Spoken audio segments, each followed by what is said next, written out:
obviously against Missouri. He had his first catch since the Missouri game last year. Kind of, what were the thoughts on the sidelines when he got that catch? Having Arian back, we're excited for him though. He been having a tough journey here, like dealing with injuries, but be able to get him back has been a major help for our offense, especially what he brings to the table, his speed, and having him out there for his first game, receiving a catch. I mean, it was big time for him, big time for us in the receiver room as well, because we know how hard he didn't work to get back, and with him to receive his first catch of the season, kind of gave him like confidence. So you guys talk a lot about his speed, him being a speedster, but outside of his speed, what kind of benefit does he bring to this receiver room? Speed, I mean, he can get past the defense. It's hard to coach what he brings to the table and like being able to, he's a 1-2 type of guy. What I mean by 1-2 is in releases like 1-2 get up out of there. Like it's hard to kind of guard that, especially with what he brings to the table. And with that being said, sure, I'm just excited to have him back. Honestly. Last week you said that Don Blaylock was ready, no doubt about it. He was ready. What was the feeling on the sideline after he got those clutch catches after having a long road? Yeah, we were so excited because I think it was like a third down play. We needed a first down, and he was able to go out there and make a play, and that's what we needed. And it gave our offense confidence, gave us a boost. I can't remember how that drive ended up being, but for him to go out there and keep the drive alive, I mean, it was big time for the whole offense. And like I said in my last interview, that Dom, he was ready for that moment, and he done put in the work in practice, and it showed up in the game. There's a lot of variety at the wide receiver position when it comes to kind of like size and different skill sets. How do you feel like that contributes to overall success of the group? Like you said, like all of us, we speed, size, height, everything. We all different. Like we all different types of receivers, and we all bring something different to the table. And when that's like that, our OC are able to like work around that and do different stuff within the offense because each and everyone's have like a different skill set. So with that being said, it just makes us more versatile in our offense. Bouncing off of that, what do you think you have to offer the best? What's that? Bouncing off of his question, what do you think you have to offer the best? What do you specialize in, you think? I think I'm a bigger guy. I think I'm one of the heaviest in the receiver room, maybe the second. But just me being a physical receiver, like they can dependable, accountable for, just go out there ready to make a play. Honestly, I feel like my teammates can depend on me for any situation, and I just love being out there. And whenever my opportunity comes, I just try to make the most of it. What were some of those conversations in the huddle just on that last drive? You guys knew you needed to get it. What were some of those conversations like?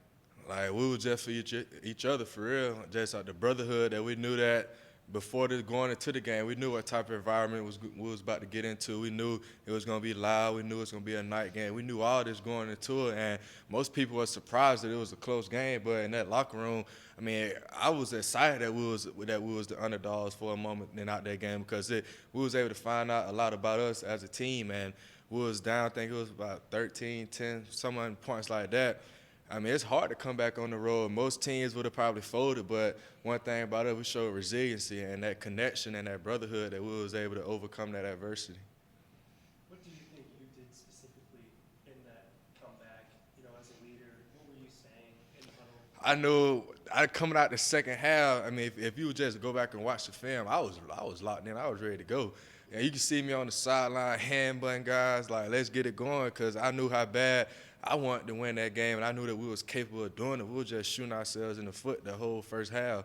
And throughout pretty much the whole game, we were just defeating ourselves. And once I knew that we could be able to lock in, it was just the fact of having to keep guys like locked in, like, because we come into somebody else's place, all back against the wall. We got to bring our own energy, bring our own juice and stuff. So at that moment, me being the leader, like being through games that I've experienced coming back from behind, you got to stay motivated. You got to stay locked in because things may not be going with. I mean, college football is much different nowadays. People can be losing by 20, 30 points, come back and win the game, so it's always possible. But everybody got to have that same mindset.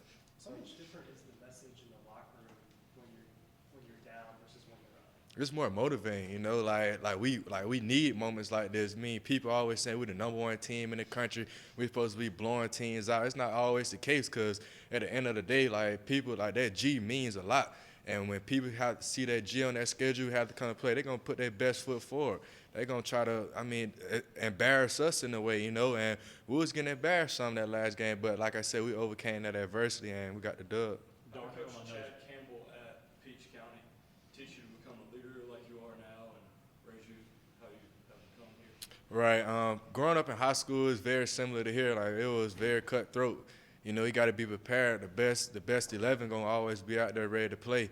And what I went through in high school, like I said, was very similar to what I'm going through here. So Coach Campbell put me in a position to be prepared for it when I got to college, and I mean, it's starting to pay off.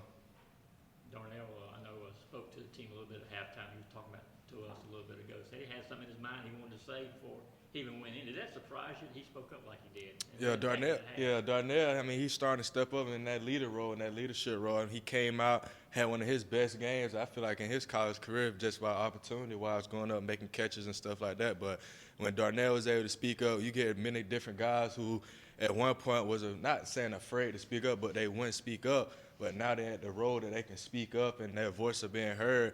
I mean, it puts a kind of a positive effect on the team because most people, they'll look at Darnell, he's big and goofy, but at the same time, Darnell going to lock in, you know, and that's my teammate. And yeah, but Darnell, when it comes down to making a play and getting serious, Darnell going to lock in. And when he came in the locker room, he said some word. I mean, pretty much all of us was in there motivating each other, pushing each other like, hey, this is how we want it here. We want it to be hard. Nobody likes blowout games. Like, maybe we need to be like the underdog at one point to see how it feels to overcome adversity. And, I mean, that was a fun game, honestly.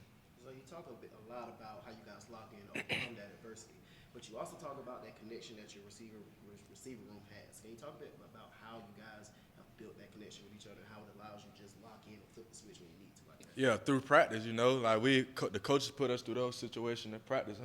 I don't know if any other school in the country does like how Coach Smart does, but we walk through so many scenarios the week before the game, just the stuff that he put us through. Like it has no choice but to prepare us. And once we get in those moments, it's not like we about to fold because we already experienced these scenarios in practice. So, when that being said, if coming from a receiver standpoint, I feel like it's up to us to make plays. If we make plays, we win the game, you know. Sometimes the run game might not be working, but, hey, somebody got to lean on another person or that brother next to them that, hey, we got to go make a play. And we was able to make plays in critical situations, just like with Dom on his third down catch. He had and Marcus on his catch. Like, I mean, those plays actually counted in the game, and we needed them. So we just able to lean on each other as a brother. How impressed were you with Malachi Starks, just in terms of his football IQ, picking up the playbook, you know, those kind of, not necessarily his physical traits, but the mental side of things? Right. When I first noticed Malachi, I want to say he was an early enrollee, but just when he came in, just how the way he approached the situation, like he was very locked in about learning the detail because, you know, our defense is very complex and it's hard for freshmen to come in and just learn it right away and be the immediate starter, but he was able to lock in and just actually learn the system, and he could like right now he's still learning. He's still building, but he's doing it at a faster rate than others around the country. And it's starting to show on Saturdays when he go out there making plays. Like, he pretty much saved the game for us when that extra effort play going to catch the guy right before he scored. And, like, plays like that really sticks out to me because, hey, he put himself in a position to help the team win that game. So I'm excited for him. You've obviously been through a couple of injuries while you've been at Georgia. What kind of a support system is there for guys that are injured? Obviously you're spending a lot of time with the trainers, but who is it that you're relying on in that time? My brothers, really. I mean, my teammates. That's who I spend the most time with. I mean, football, it's a contact sport. Like, you're going to experience injuries. Nobody's going to go into the game feeling 100%. I don't care what position you play or where you at. Something on your body is going to be hurt, but it got to be in your mind that, hey, like, my body good enough to go play. Like, you got to put that behind you for the most part. And we got Drew Brandon who comes and talks to the team. He comes in, like, we meet with him about our mental health issues because mental health is real. And when we was able to do that, we're able to open up to ourselves and be honest because most men, of course, especially football players, we don't like to speak up a lot about a lot of things because we don't want to never feel like a burden to a team because we got something personal going on. But also, I got to be ready to go play Auburn this week just for a scenario standpoint. But just being able to like, depend on our brother just to feel that we're not in this thing alone, it just makes you feel more comfortable about opening up about any situation you may have. Speaking of this game against Auburn, what's the feeling and atmosphere in the locker room getting ready for Auburn? I mean, it's same like any other week. It just this week we playing in front of our home crowd, and our last outing in front of our home crowd, and the last outing in general was not up to our standards. So we're excited to play Auburn. I know I'm excited to play, and just the fact that it's Auburn, one of the deepest South, oldest rivalry games. I mean, you know it's gonna be electrifying.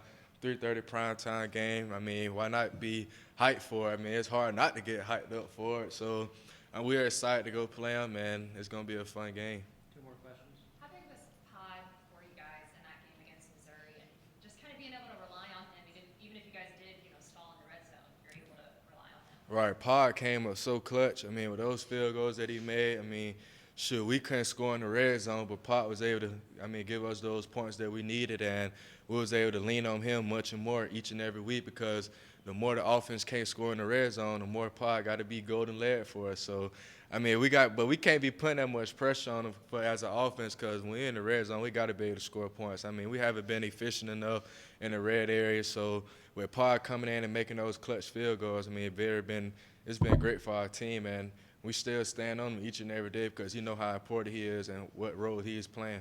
What do you think y'all can do better in the red zone to not put the pressure on Pod?